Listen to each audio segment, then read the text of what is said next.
Hi, BC family. Welcome to your midweek devotion. This week, I want to talk to you about perspective. So I'm going to start with Proverbs 3:6. Seek his will in all you do, and he will show you which path to take. Seek his will, and he will show you which path to take. Just let that sink in for a second. Because when you view life this way, with that understanding and that confidence that I'm seeking God and he's going to direct my steps, then when doors close or rugs are pulled out from underneath you, you can easily bypass bitter, frustration, disappointment, because you believe God's ordering your steps, right? So when that door closes, you can still count it all joy. Why? Because God's for you. You're seeking him. He's directing your steps, and nothing surprises him. It's not shocking to him. So I want to talk today about this type of mindset. And Isaac is an amazing example for us. So I'm going to start in Genesis 26, verses 1 through 4. A severe famine now struck the land. So famine, I want you to think bad economy, right? The economy, it's tanked, it's horrible, it's a horrible place to be. And just for some background knowledge, people right now are traveling to Egypt. They're trying to go to Egypt because in Egypt, their economy, loads better, right? You can do well there, you can actually survive there. Here, not so great. So, a severe famine or horrible economy now struck the land as it happened before in Abraham's time. So Isaac moved to Gerar, where Amalek, king of the Philistines, lived. And the Lord appeared to Isaac and said, "Do not go down to Egypt." So he's like, don't go where everyone else is going. All these people are going this way. I don't want you to do that. Don't go to where it's good, right?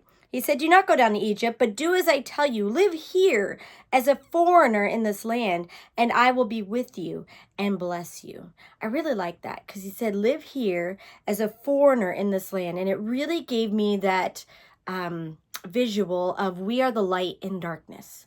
Sometimes God has called us to stay where we are, planted where we are, even though it seems like this is not the place we should be. This isn't the right economy. I don't think the right person's in office.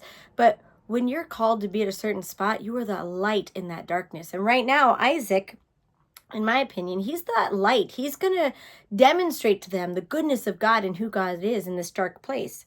So I hereby confirm that I will give all these lands to you and your descendants, just as I solemnly promised Abraham your father. I will cause your descendants to become as numerous as the stars of the sky, and I will give you all these lands, and through your descendants all the nations of the earth will be blessed. Now Isaac heard from God.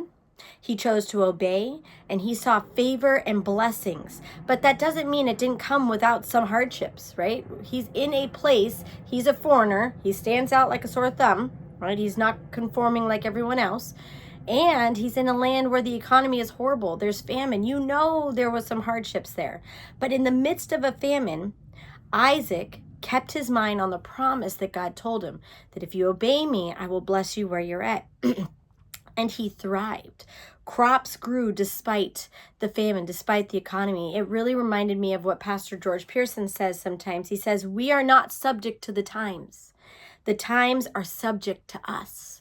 We are on God's time. I recently have done some things, and I was talking to some people, and they were like, oh, I can't believe you did that. This is the worst timing to do that.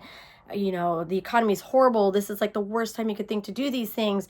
But I know that I was following the peace and what God had told me to do. And I said, yeah, well, you know, I'm not subject to these times. This economy does not affect God, right?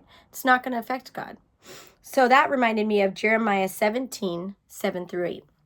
It says, "But blessed are those who trust in the Lord and have made the Lord their hope and confidence." Are you trusting in the Lord? Is he your hope and your confidence? Then this is who you are. You are like a tree planted along a riverbank with roots that reach deep into the water. Such trees are not bothered by the heat, not bothered by the economy, or worried about long months of drought. You're not worried that you haven't seen any change, right? Because your leaves will stay green and you will never stop producing fruit. So I want you to think about that. When you trust in the Lord and he is your hope and confidence, when you go back to that mindset, that perspective of I seek God and he's going to direct my path, then you're not bothered by what's happening around you. You're not worried about your future. Why? Because you will never stop producing fruit. So let's continue on in Genesis 26:12-17. When Isaac planted his crops that year, he harvested 100 times more grain than he planted, for the Lord blessed him. He became a very rich man, and his wealth continued to grow. He acquired so much flocks of sheep and goats and cattle and servants that the Philistines became jealous of him. So the Philistines filled up Isaac's wells with dirt. Wells he dug. He put in the toil and the hardship to dig these wells. They filled it up with dirt. And finally, the king of the Philistines said, okay, you got to get out. You got to leave my country. Go somewhere else, he said, for you have become too powerful for us. They were not liking how he was thriving. So Isaac moved away to the Gerar Valley, where he set up their tents and settled down. So he's up here, by the way, and now he's gone down into a valley. So Isaac obeyed God, saw favor, and had to leave after all that hard work, had to walk away from everything that he was thriving in and everything he put into it. Because God told him to leave? No, because of jealous people. That's a really important point. You can be in God's will, doing the right thing, and still have opposition. You can have doors closed that you knew God told you to walk through, right? You knew. It's easy to get into that place of bitter and frustration and discouragement. But when you know, nope, God has a plan for me, he directs my steps, then you're not going to get into that place of bitter, right? But this means you have to choose to take the high road, to not take on offense. He could have been super offended at what the Philistines did. They just filled up his hole. But instead, no, I'm going to just walk away. He chose to count it all joy, keep believing, and keeping his eyes on the promise. That's so important. He was doing exactly what God told him to do, yet people opposed him and he had to walk away. God didn't tell him to walk away. God said stay. But sometimes in a fallen world, things oppose God, even though you're in his will. But that did not deter Isaac from suddenly becoming worried and discouraged and fearful. Nope. Why? Because he had that perspective. I seek God. He directs my steps. Now, Isaac went from a high place to a low place in Gerar. And I love that Joel Osteen said this one time. He said, God isn't just the God of the mountains. He is the God of the valleys. The only way to go up higher, if you're on a mountaintop, the only way to get to the next highest mountaintop is to go down that mountain into the valley and up to the next one. And I really love that visual. When you're in those valleys, be thanking God that you're on your way to something higher, to something better. I love that so much. No one likes a valley, right? But it's all about perspective. It's not why me, how come? I mean, Isaac could have been like, God, you told me to stay here. You told me to do this. And now look at me. I'm in a valley. Why I'm in this valley? Like he wasn't saying why this, why that, or what if. And I heard a preacher say this one time. He said, an immature Christian asks, what if?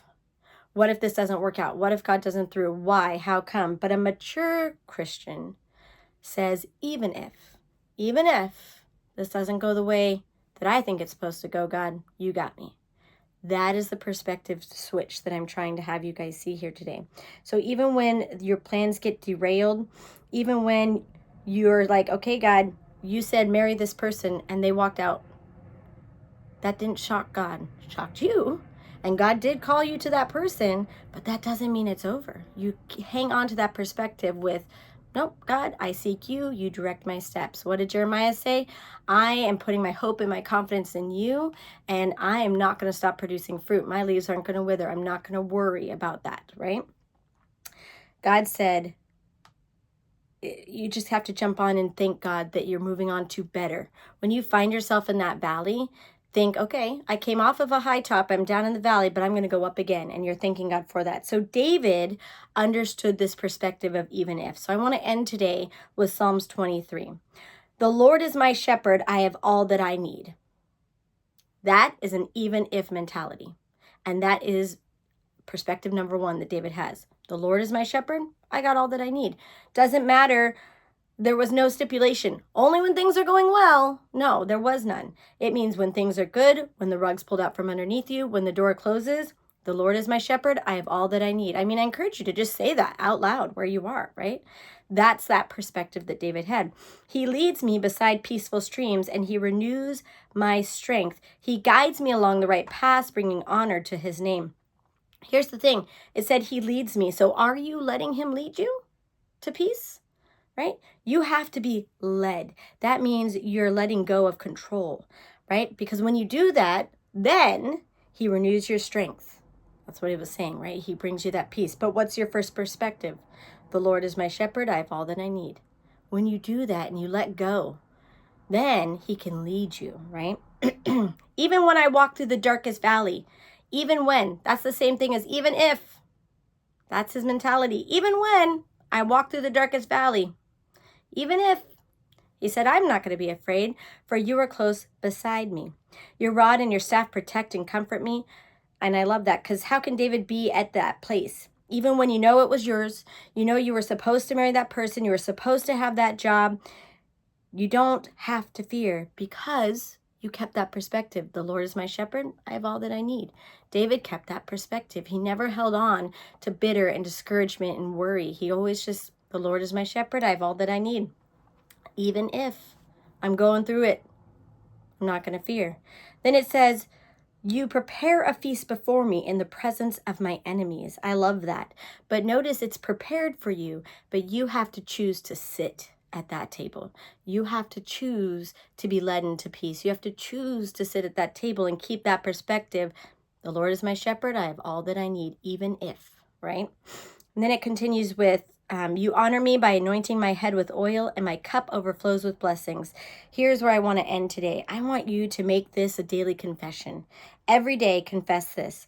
My cup overflows with blessings. Goodness and unfailing love will pursue me all the days of my life. I live in the house of the Lord forever. Every day, I encourage you this week to wake up and say, God, you're my shepherd. I have all that I need. I thank you, God, that I continue to produce fruit. I'm not going to fear the economy. I'm not going to fear what's ahead, because even if, God, you will bring me through. There is victory on the other side. That's how you can keep yourself from depression, right? And then you continue to go and say, my cup overflows with blessings. Goodness and unfailing love will follow me everywhere that I go. I live in your house forever.